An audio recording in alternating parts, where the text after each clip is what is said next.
With all of the turmoil in the financial markets, we need some sense of stability. So today we will discuss what is a reserve currency, and I'll use easy explanations with diagrams. You came here for the truth, so let me unveil that for you.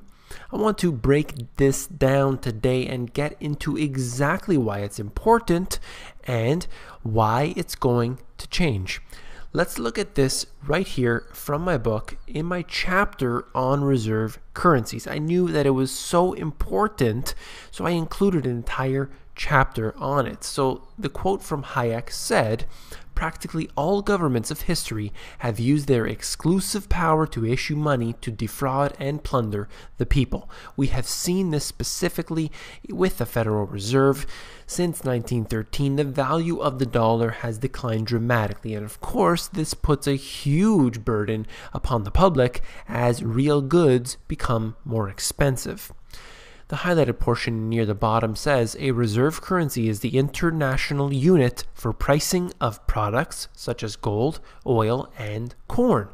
Very important to note that these reserve currencies, and there have been a few throughout history, are the international pricing. So even though it may have nothing to do with the US at all, they are still using the US dollar in order to do this transaction. So let's get into that right now. I'll tell you exactly why the US dollar is the reserve currency of the world currently. First, we're going to show you this. It's a diagram from my book. China, and this is just an example, wants oil from Russia. They have to exchange their currency for US dollars, and then they give those US dollars to Russia. Then they receive their oil. So even though, as I said, it has nothing to do with the US dollar, they're still exchanging the yuan for that US dollar in order to give it to Russia.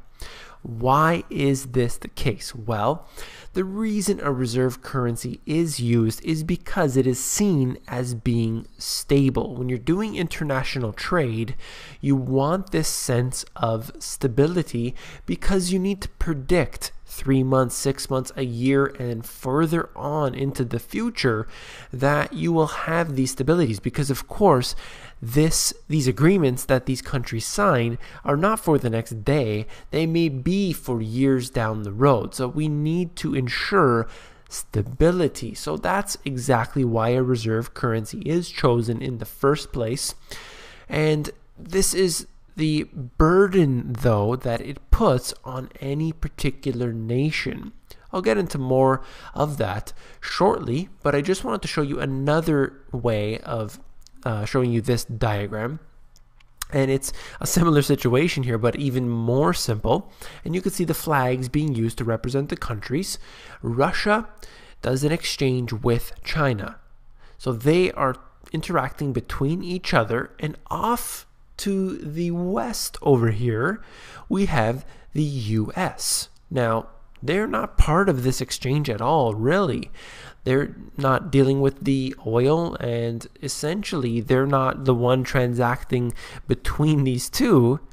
But if you look at this one, they are benefiting, and essentially it is free money in a way, and they're simply just sitting on this big pile of cash, all because of their reserve currency status.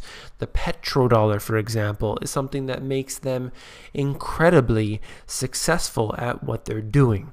Another thing is that when you have a reserve currency, you're able to essentially ship away your debt. People can accumulate your dollars and allow you to continue to print money because someone else is going to buy it up. And that's what's been happening for these past decades, allowing the US to increase its real supremacy over the entire world. Now, that's it for the diagrams. I want to get into the deeper intel, and essentially this. The old global financial order is, well, old. This is out of the Time magazine, established in 1944 and named after the New Hampshire town where the agreements were drawn up. The Bretton Woods system created an international basis for exchanging one currency for another. And in fact, this is the exact same time when they started the IMF and the World Bank. A whole different topic for another day. But essentially, 1944 is when this currency system began, and they called it the Bretton Woods Agreement. That's all you need to know for that. In an effort to free international trade and to fund post-war reconstruction, the member states agreed to fix their exchange rates by tying their reserves to the US dollar. So right there, 1944, the US dollar wins. They're able to do whatever they want, essentially. It doesn't even matter because everyone's going to be buying up US dollars for the foreseeable future. And this gave them such a boost for obvious reasons. So that's all I'll say for this article here. I want to move on to what is now changing. The tightly controlled Chinese yuan will eventually supersede the dollar as the top international reserve currency, according to a new poll of institutional investors. This will be huge, but as I've said, it does not happen overnight. Imagine the Chinese yuan overtaking the US dollar. The US dollar has had this hegemony in place for so many decades, and it doesn't seem to be changing here with the increase in the US dollar's value in the recent past. But we need to look at the deeper fundamentals here. 53% of these investors think that the renminbi will surpass the US dollar as the world's major reserve currency. I also quoted in my book that over the next 25 years, which I'm sure that quote was probably about 5 years ago now, will be wiped out. The US dollar will be wiped out as the reserve currency, and it will instead become a basket of currencies. And this is very interesting. It also leads me to believe that they could go onto the IMF type currency like the SDR. That's something else I'd like to discuss as well, where the future holds for these. And this right here is out of Bloomberg. Look at this. As the U.S. Treasury Secretary Jacob Lew said, China needs to loosen its financial controls before the yuan can qualify to be included in the IMF's basket of reserve currencies. So obviously the US doesn't want to give up what it has, and it's going to use every ounce of power it has over a country like China, who is really surging to the forefront in many ways. Lew urged China to ease restrictions on the flow of capital and the setting of interest rates to ensure the yuan is increasingly used as an international currency. China must implement the, quote, necessary reforms before it will meet the IMF standards in the inclusion of the basket of currencies that determine the fund's special drawing rights. That's the SDR. So they should actually take their own advice here. But of course, that's the way this is. It's all rhetoric. It's all a bunch of lies anyway. So one last thing here that I want to get to is this. The currency swap agreements that have been going on now for years, making the yuan or the renminbi very, very attractive for the foreseeable future. Look at this. You have approximately 30 countries right here engaging in these currency swaps. And what does this mean? Is that they're not using the reserve currency, the US dollar, in order to do trade between each other. Yes, they are for certain instances, but these are the swap agreements that basically says, look, for this amount of money, we're not going to use the US dollar. We'll agree upon that. And then what happens later on? They re-sign the agreement. And every time they re-sign it, it gets bigger and bigger and bigger.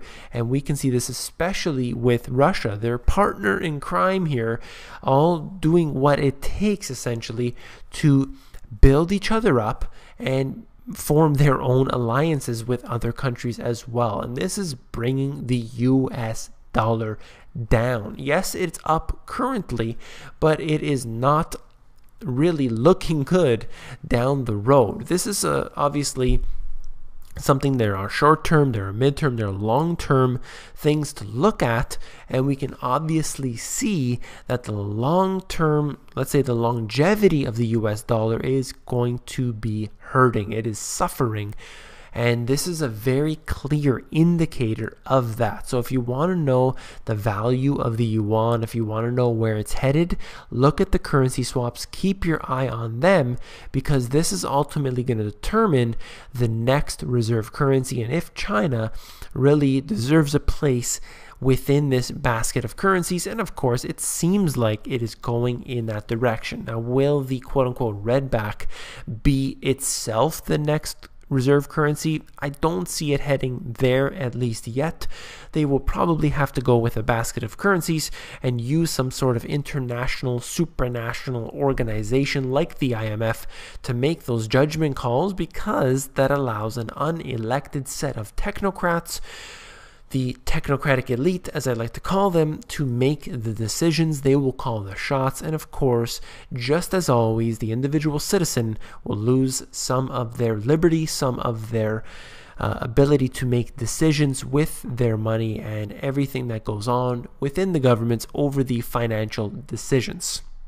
If you found this video informative, please give me a thumbs up. This is all part of my e-course that I'm trying to educate the public. So if you liked it, please give it a thumbs up, share it with your friends and family, because this is the type of video a little bit lighter on the content and perhaps will allow people to start getting their feet wet in this type of information, and then they can move on to the deeper intel. So once again, share it with your friends and family, and if you're not already, you need to become an insider. The Insiders is where I give out all my best intel for free, and that is available at themoneygps.com. You just scroll down to the bottom, fill in your email address, and you get occasional emails from me with good, short, concise info.